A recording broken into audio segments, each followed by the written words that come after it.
И ученици, веќе заклучивме дека прозата или прозните текстови се читаат и се пишуваат со употреба на реченици.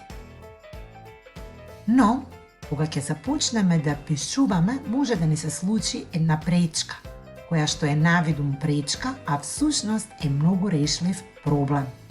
Конкретно, на било кој светски јазик да пишуваме, на сите ни се случило да стигнеме речиси до крајот на страницата и да не можеме да продолжиме, бидејќи едноставно немаме повеќе простор за да го допишеме зборот кој што сме започнале да го пишуваме. Што и како понатаму? Одговорот е едноставен. Постојат 3 правила, но најпрвен треба да повториме. Колку букви има кирилицата? Што се согласки, а што се могласки и што е тоа слог? Ќе се сетите.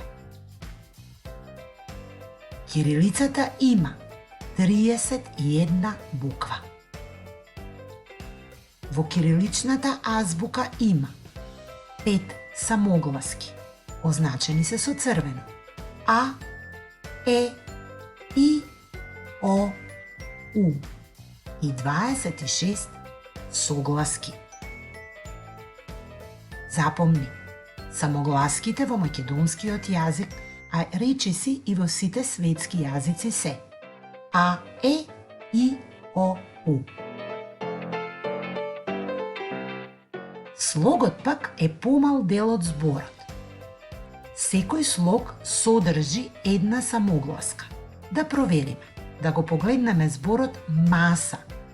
Зборот маса можеме да го поделиме на 2 помали слога. Ма, са. Ќе забележите дека секој слог содржи по една самогласка. А во ма и а во са. Одиме понатаму. Зграда. Многу е лесно звучно да го поделиме.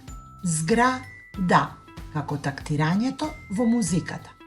Ќе видиме дека во слогот згра постои самогласката А. Исто така самогласката А постои и во слогот да.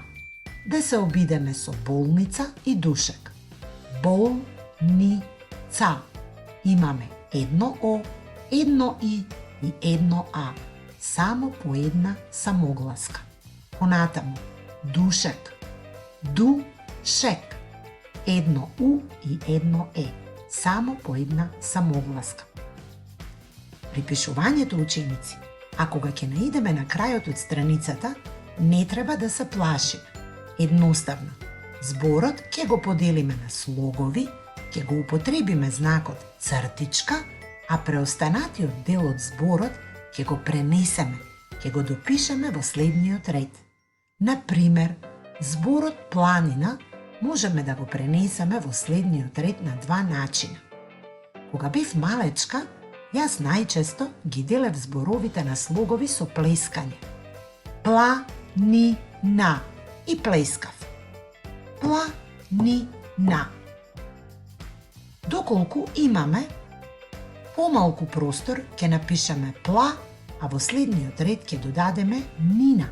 Доколку пак имаме повеќе простор, ќе напишеме плани, цртичка и она на ќе го додадеме во следниот ред.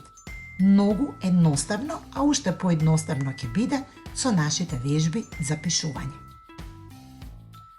Но да внимаваме, постојат некои зборови кои што всушност самите по себе се слогови, односно се неделливи. Обиди се да го поделиш на слогови зборот слон. Не можеш. Истото тоа ќе ти се случи и со мост. Бут, бел, мил, мал. Овие зборови никогаш не се обидуваме да ги поделиме, туку секогаш ги пренесуваме во следниот ред, онакви какви што се во целина. Овие зборови се неделливи и не се пренесуваат со помош на цртичка. Уште нешто. Постојат некои навистина интересни зборчиња кои што може да не збунат. Например, зборот око. Ако ако се обидеме да го поделиме по звучност, ќе добиеме о-ко. И нам ни се чини дека сме добиле два слога. Но ученици, ние всушност сме добиле една буква и еден слог. Ист е случајот и во зборот очи. О-чи. Имаме буква и слог. Уво. У-во. Буква и слог. Понатаму. Уши. У-ши. Буква и слог. Исто така, во зборот училница, иако е подолг и поголем, ќе забележите дека добиваме буква у-чил-ни-ца. Да внимаваме. При пишувањето никогаш не смее да остане во редот само една буква сама. Во ваков случај, ученици, целиот збор го пренесуваме во следниот ред или го делиме на најблискиот слог и наместо да напишеме у цртичка чил, ќе напишеме учил цртичка ница. Од прилика, тоа е се. Ајде сега да се обидеме најпрвен говорно да ги поделиме на слогови зборовите, а потоа да ги запишеме со помош на цртички. Соба ќе биде со-ба, доколку пишуваме ќе биде со цртичка ба. Продолжете самостојно во вашите тетрадки со преостанатите зборови.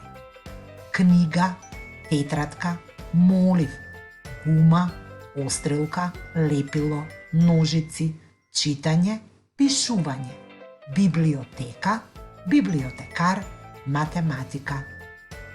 Ви посакувам среќна работа, драги мои.